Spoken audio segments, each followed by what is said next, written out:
Hello everyone, welcome back to Machine Organization and Programming. We're in week 8 now. We're about 1 week behind schedule. We do have some time reserved at the end of the semester for review and makeup, so we'll use that time and we're going to be okay. Just want to reassure everyone we are going to get through all the rest of the course material, and it's not going to feel like I'm dumping a whole lot of material on you all at once. It's going to get spread out, so just a heads up there. All right, in this week, we're moving into this middle third of the course where we're going to be talking about assembly language. We're going to start with a review of casting and then an introduction to Endianness. This is sort of the very low-level details about memory and how the computer is going to actually store numbers and keep track of the types of numbers. And then we'll move into bitwise operations. So again, more extremely low-level details, bitwise operations, binary arithmetic, to sort of talk at the hardware level. So the first 5 weeks of the course were about C programming. We're going to talk about the hardware level, and then assembly language is what's going to connect those together. Because the CPU requires, it's got very few instructions it can actually do. We need to take all of our high-level C statements and break them down into multiple steps so the processor can actually deal with these more complicated C statements using its very limited set of instructions. And then in the middle there, I've got the very last topic from C, file input and output. We'll need that for the next homework assignment. It just seemed like a good place to put it in there before we bring in assembly. So the casting review section, this is from section 2.2.4 in the computer systems book. People have been asking about practice problems. The practice problems at the end of every section of this book, they're excellent. I highly recommend taking a look at all of those. The answers are available in the book. Let's see, the section on Endianness is from section 2.1 of the book. Great story about Gulliver's Travels in there. Highly recommend taking a look at that as well. And something else, our textbook, Computer Systems, goes very deep. It's very thorough. And so the lectures that I want to provide with you here are designed to provide an introduction to the material so that when you get to it and you see that all the complicated formulas they're using and the code names they give all their formulas, that those kind of make sense. So what I'm doing here is sort of a description of the algorithms, but then you can go and see they've given it some sort of code name and map those to nomenclature. I'd also like to mention that the lecture that I'm recording right now, I'm using pieces from the summer lecture. I'm just cutting it up, re-recording some of it, bringing in pieces that worked well from the summer. So if you see like a timestamp and it's from summer, I borrowed that because I thought it went really well. Just a heads up. So what I want to look at is reviewing casting from one type to another. The example I want to do is one of the more complicated ones. What I'm going to do is an example of casting a short to an unsigned integer. So this is going to go from a 2-byte, actually I think that's my next slide, yep. So it's going to go from a 2-byte short to a 4-byte int, going from a signed variable, and in fact we'll be choosing a negative number, to an unsigned variable. So I just want to show you what happens and what the result is when I do this. So the code for this would look something like this. I'm going to declare a short, assign it a value. I wanted to make sure there's a 1 in that very first position of byte 1 so that it's negative. So C is equivalent to 12 and is, let's see, 1100. So it starts with a 1. That's the only thing that matters. That's why I chose C. And negative 1235 is kind of a nice convenient number to check and make sure, and it's easy to remember. So the next thing we're going to do is we're just going to take that X, which is a short, cast it to unsigned, and this is a shortcut for unsigned integer. So the way I cast is just use parentheses followed by my variable. I'm going to store that into an unsigned int. As we do this, we're making 2 changes. So we're going to change from 2 bytes to 4 bytes and from signed to unsigned. So the question is, which comes first? Which comes first? And the order here matters. The answer is that the size is changed first. So to do this, remember we're going to be using sign extension. So it goes from CFC7. This begins with a 1. So we're going to add an extra 2 bytes of completely filled in with 1s to go from a short to an int. So in hexadecimal, that's just going to be adding 4 Fs to the front of this. And when you do this, if I compute this, I get a 42945,495 as the final answer. Oh, wait, I left a step out. After that, I need to convert from signed to unsigned. And when I do that, FFFF does not do anything. It's still the same bit pattern. It's just how C is going to use that number in the end. And that's going to change depending on whether we're doing a comparison, like a less than, or I'm printing it out and telling it how to use that. Anyway, 42 billion something. So remember that changing the signedness doesn't change the binary representation. Only sign extension is going to do that when we go from small to larger. All right. So the next question I have is, I want to show you this is different. What if we had done this operation in reverse? If we did the sign first, that's not going to change anything. It's the same binary representation. So I still get CFC7, but now this is going to be a positive number. And then when we, in fact, it's this number right here. When we go from 2 bytes to 4 bytes to make this the unsigned numbers, so the positive numbers take up more space. We just fill in with zeros. So instead of extending this with ones, we're just going to fill in with 16 extra zeros. And the final result is 53,000. All right, let me jump over to some code and actually show you this in code, how you could do this on your own. All right, guys, so I jumped over onto CSL machine. I'm going to fill in most of this in a second off camera, but just the highlights here. I'll be creating a short integer. X is equal to minus 1, 2, 3, 4, 5, so we got the -1. We'll be casting this to an unsigned integer. Unsigned int y is equal to, and then unsigned is the unsigned int is unsigned is just a shortcut for unsigned int. I don't actually need the int, and I'll be casting variable x to this unsigned integer, and then I'm going to print this out. Printf, let's see, print out x is equal to, we'll do it in decimal, and when I do this, I'll be looking at some big numbers. So I'm going to give myself a field of width 12, and this will just print this over on the right side of that field. So it's going to reserve 12 characters printed on the right side of that. Should be plenty of space. And then I'm going to print this out in hex also. So percent, I don't really care how big the field is here. It'll just use up the rest of the space. We'll go ahead, we'll put in 12 anyway. And the command for hexadecimal printing for a short is hx. I looked it up, it is there. I was really struggling to find this before. So S is for string, so S has already been used. H is the second letter in short. I think that's where this comes from. And then X is the symbol for, or the format code for hexadecimal. All right, so that should do it. And then we've got printing X twice. All right, looks good. Whoops. Whoops, oops, oops, oh, stop. Oh, let's redo. Is it R? There we go, okay. Copy, paste, there we go. Now I want to change all these and do the same thing for Y. So place that with Y. Place that with a Y, not that one, that's hexadecimal, not a Y. Y. Okay, there we go, that's what I'm looking at. I'm going to go ahead, fill in the rest of this so it's a real program, and be right back. All right, filled in the rest of this. Oh, I forgot return 0. And I made one mistake here. Right there under the cursor, I needed a U instead of a D to print this as an unsigned variable.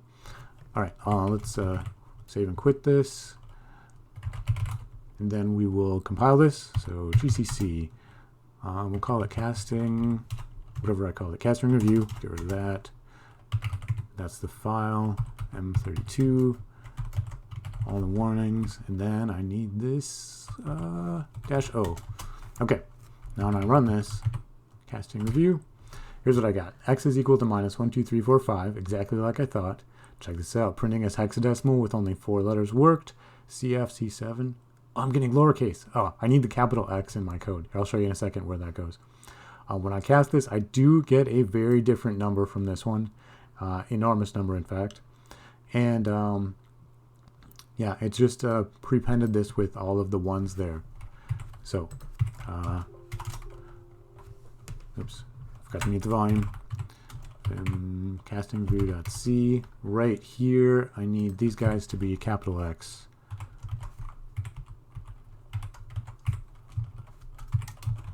Now it should print as capital letters. Okay, I prefer that. That's the way I like it to look.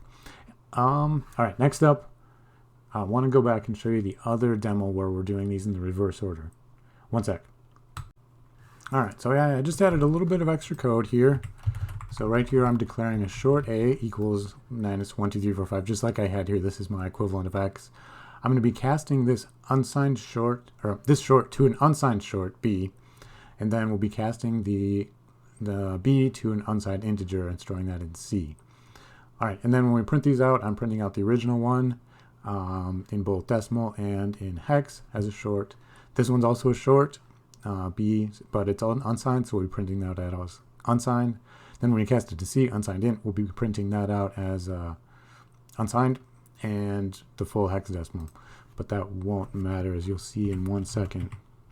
Save and quit, and then I already compiled this.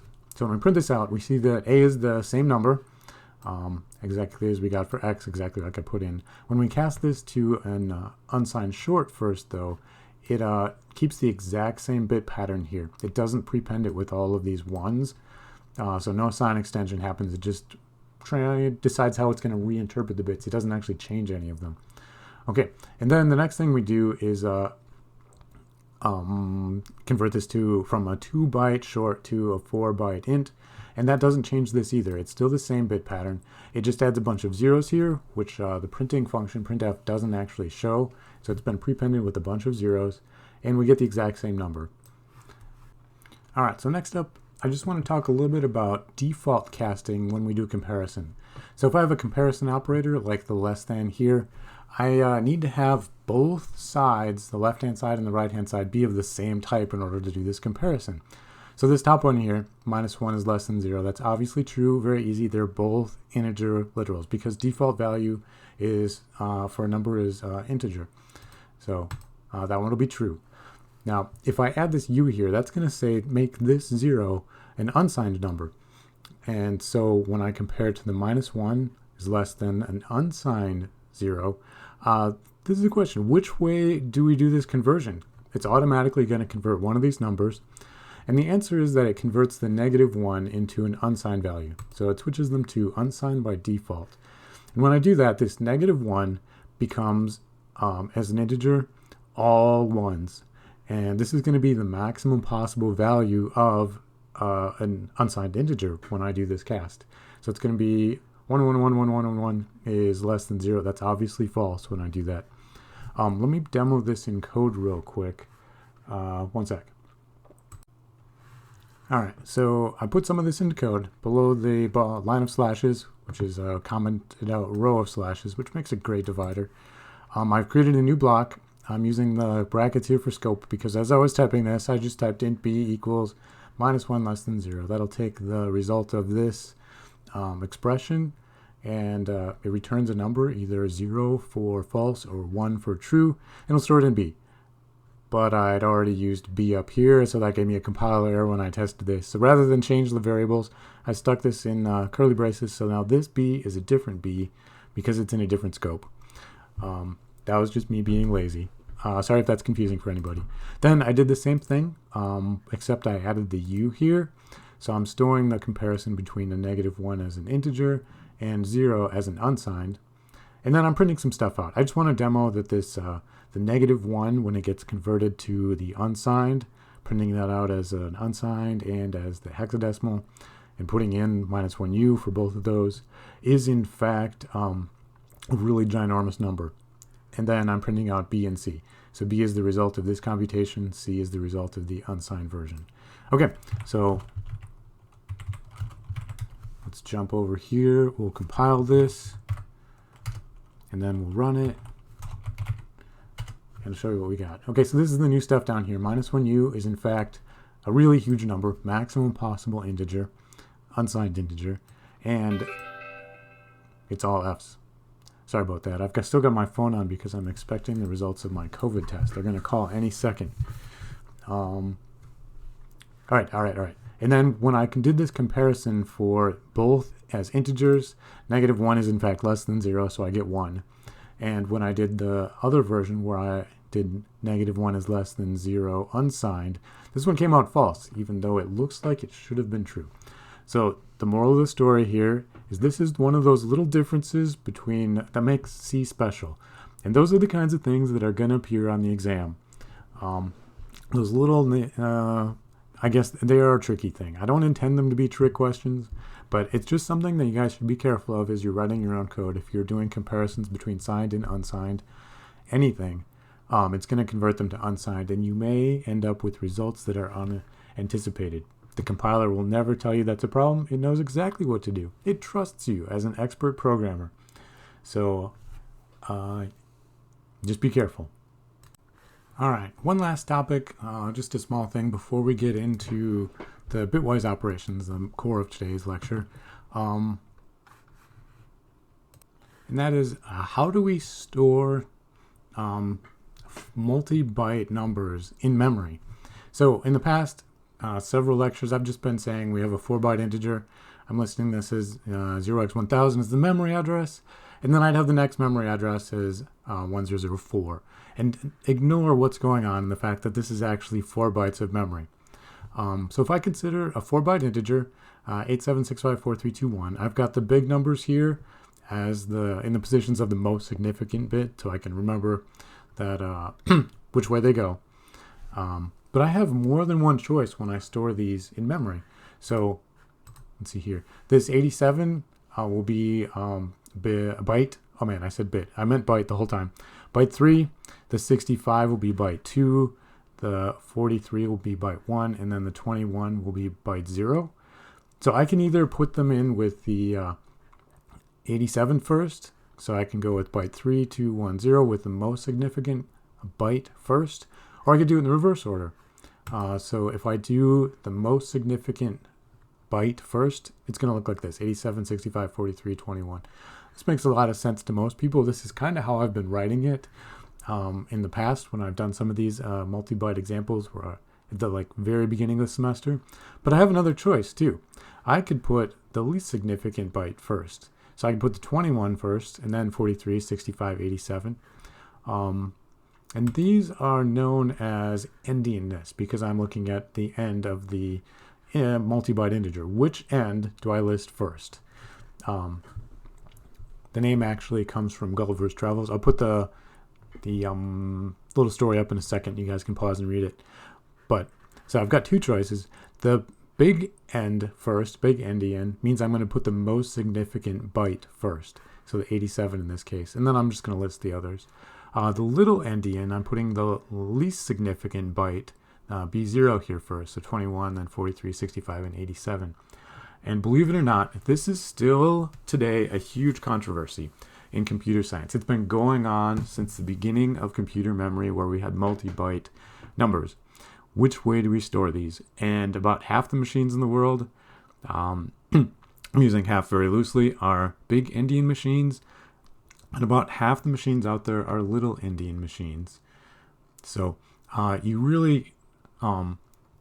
Well, there's a pretty easy way to tell. I'll show you how to do that in a second. And with some code, you can do a little experiment.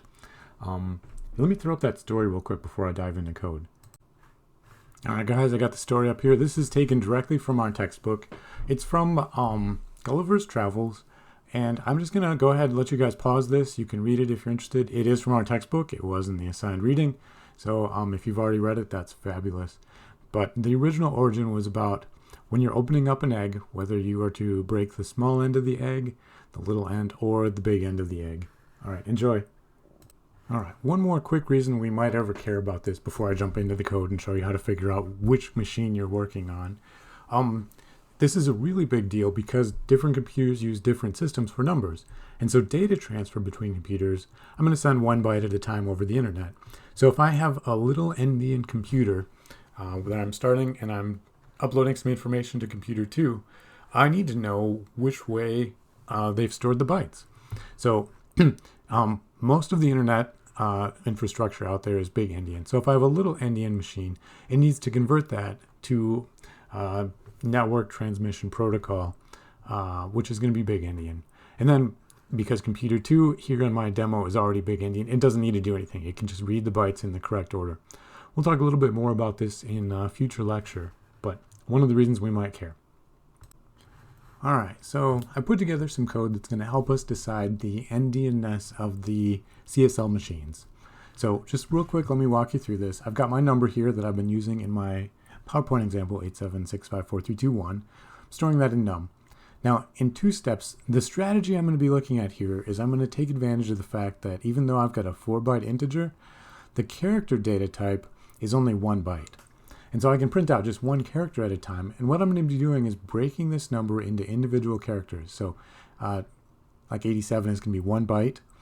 And I'm going to store that in a character variable. Well, I'm going to have a pointer to the 87 and the 65 and the 43 and the 21. So to do that, because num, C is already aware that num is an integer, I've got to do this in 2 steps. So I need to assign an integer pointer to the address of number. And then I'm going to take and cast that integer pointer to a character pointer. And now C is going to know that when it's looking at a character pointer, it only needs to take advantage of 1 byte at a time. Then I'm just going to print this out. I'm just going to go through 0 to 4. I'm going to pretend that this character pointer points to an array. And in fact, it does. It's pointing to an array of bytes here. I've got 4 bytes in a row. And I'm going to print those out. So the first thing I'm printing is actually the address of the pointer. So that's the P symbol, format character. And then I'm going to be printing out mem 0, mem 1, mem 2 for the different positions. And then the format string required to print out just 1 character in hex is, 1 byte is HHX.